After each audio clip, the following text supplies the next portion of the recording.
आपको बताएं कि आलमी इदारा सेहत के ज़ेर एहतमाम आज दुनिया भर में वर्ल्ड हेपेटाइटिस डे मनाया जा रहा है, जिसका मकसद जिगर की इस बीमारी से मुतालिक अवाम में शऊर बुलंद करना है। और एक रिपोर्ट के मुताबिक आपको बताएं कि दुनिया भर में वायरल हेपेटाइटिस के शिकार तकरीबन 300 मिलियन अफराद अपने मर्ज से लाइल्म हैं और पाकिस्तान में सबसे ज़्यादा मरीज़ हेपेटाइटिस बी मर्ज जो है वो हेपेटाइटिस बी और सी के मरीज़ हैं सबसे ज़्यादा। और अफसोसनाक बात यह है कि ये अफराद ख़ुद अपने मर्ज से नावाकिफ़ रहते हैं और पाकिस्तान की आबादी का 5% अफराद हेपेटाइटिस बी में मुब्तला, जबकि 2.5% जो है वो हेपेटाइटिस सी का शिकार है। और हम यहाँ ये कहते हैं कि इतनी घबराने की बात नहीं है। People survive, people live like normal healthy lives once they get better. Doctor Saad Niaz माहिर अमराज़े जिगर हैं, हमारे साथ मौजूद हैं, सीनियर डॉक्टर हैं, इस शोबे से मुंसलिक हैं।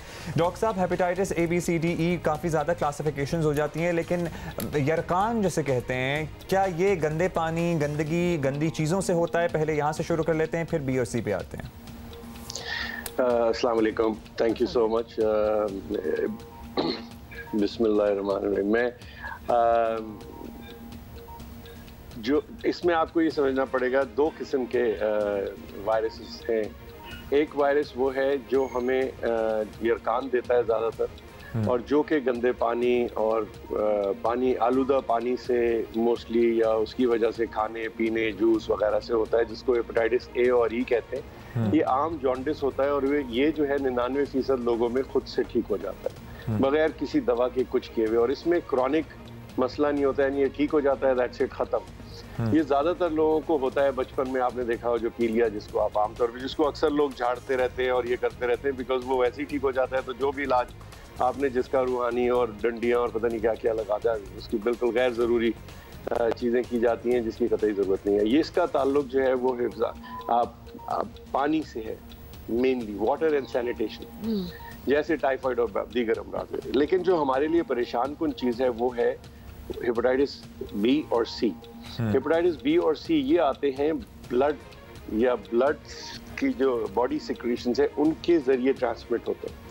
अब वो कैसे ट्रांसमिट होते हैं कि हमने एक टीका लगवाया बुखार के लिए और ताकत के लिए, उसके बाद वही टीका लग गया किसी और को, मुझे हेपेटाइटिस C है B है, वो मुंतकिल हो जाता है दूसरे आदमी में। इसी तरह खून अगर सही तरह से स्क्रीन ना हो तो वो मुंतकिल हो जाएगा। अगर जर्राही के आलात हैं, सर्जिकल इंस्ट्रूमेंट्स हैं, वो अगर किसी से सही तरह से स्टेरिलाइज नहीं है, डेंटल प्रैक्टिसेस हैं, पार्लर्स हैं, बार्बर्स हैं, ठीक है, तो ये इस तरह से नीडल के ज़रिए जब स्किन के अंदर जाएगा तो वहाँ से ट्रांसमिट होता है। अब हमारे यहाँ इस वक्त थोड़ा सा आपका जो है मैं करेक्शन कर दूं कि हेपेटाइटिस C जो है वो कॉमन है, वो तकरीबन 5% लोगों में होता है, पाकिस्तान में पाया जाता है, और जो हेपेटाइटिस B है वो 2.9% लोगों में होता है। अच्छा, और आपसे इधर ये जरूर पूछना चाहेंगे कि जब A और E की बात कर रहे हैं, जो आप कह रहे हैं कि बहुत से लोगों को हो जाता है और खुद ही से ठीक भी हो जाते हैं, मतलब पानी इज द कैरियर।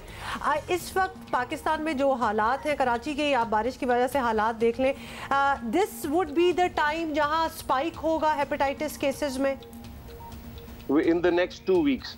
ये जो सारा कुछ हुआ है जिसमें ज़ाहिर है पानी मिलेगा, आपका सैनिटेशन एंड पानी मिलेगा इसी में, क्योंकि गर्मियाँ भी हैं, फिर उसी से वो बर्फ़ बनेगी और बर्फ़ बनने के बाद वो जूस बनेगा और उसके बाद खाने और दीगर सब्जियाँ और जो भी आप जाके चटनियाँ और जिसमें भी पानी का इस्तेमाल होगा जो कि कंटामिनेटेड फूड होगा, उससे ये होगा। और यूजुअली उसमें 2 से 6 हफ्ते का इंक्यूबेशन पीरियड होता है, तो उसके बाद फिर आपको आमतौर पे वो जो पीलिया होता है उससे होता है। तो इस वक्त ये जो गर्मी के ख़ासतौर पे ये बारिश के सीजन में बेहतर है कि इंसान इन सब चीज़ों से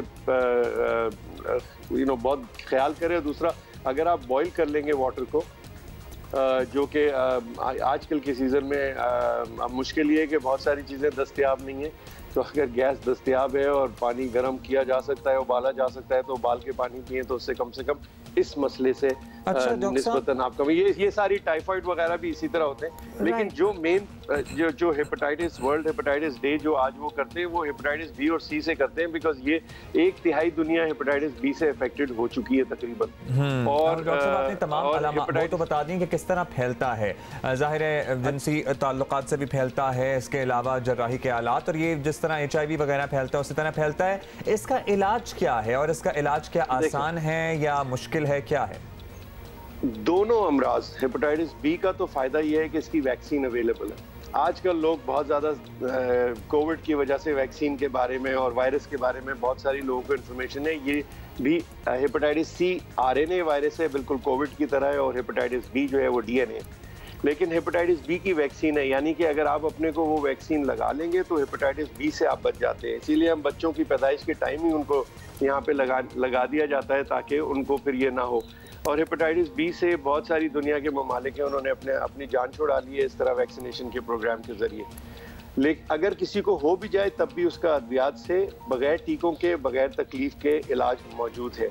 हेपेटाइटिस सी और बी दोनों लाइलाज अमराज नहीं है, ये बहुत इंपॉर्टेंट मेरे हिसाब से कम्युनिटी में बिल्कुल था और सही था। उस वक्त भी ये था कि इलाज महंगा बहुत था, इलाज तकलीफदेह बहुत था, इलाज के साइड इफेक्ट्स थे। अब जो इलाज है वो बहुत निस्बतन सस्ता है।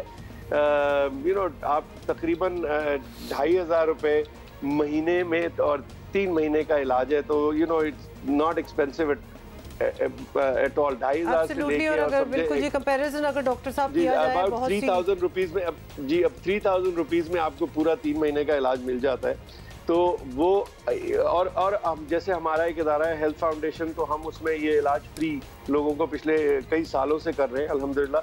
तो बहुत सारे इस तरह की चीज़ें गवर्नमेंट की तरफ से सपोर्ट है। तो एक चीज़ ये जहन से निकालना चाहिए कि ये इलाज मर्ज है। दूसरा, बहुत अच्छी बात आपने डॉक्टर साहब याद भी दिलाई है। डॉक्टर साहब आई विश के हम आपसे ज़रा ज़्यादा डिटेल ले सकते हैं, लेकिन यहाँ इतना भी काफ़ी है कि हम लोगों को 2 चीज़ें बता दें कि एक तो इसका इलाज डेफिनेटली है। जी क्विकली बता दीजिए। एक क्विकली ये कि मीडिया की तरफ से ये जो गैर ज़रूरी लोग टीवी पे आके कहते हैं कि इसका बड़ा ज़बरदस्त इलाज है और हम यकीनी इलाज करते हैं, खुदा के लिए उनको ये जो पैमरा या जो भी आपका है उसको उनको सस करना चाहिए। बगैर रिसर्च के ये सब चीज़ें और लोगों के टोटके और ये इनकी कतई ज़रूरत नहीं। हमारे पास बेहतरीन इलाज है, 98% लोग ठीक हो जाते हैं अल्हम्दुलिल्लाह हेपेटाइटिस सी के, और हेपेटाइटिस बी के लोगों को दवा लेनी होती है वो भी ठीक रहते हैं। राइट बहुत बहुत शुक्रिया डॉक्टर साद नियाज, हमें बता रहे थे, एक तो इम्पोर्टेंस भी बता रहे थे इसकी, डरना नहीं है। सबसे पहले तो यही बता दें this is not one of those बीमारी जिसका कोई इलाज नहीं है। क्योंकि शुरू में हमें याद है when we were growing up और बड़ी अछूत की बीमारी से समझा जाता था और बड़ा खौफ आता था, लेकिन अब इन दोनों बीमारियों का आसान सस्ता इलाज मौजूद है। टाइमली होना चाहिए बस, आपने देर की इलाज is all about being on time. कोई भी चीज़ अगर आप देर कर देंगे तो वो काफ़ी ख़राब हो सकती है।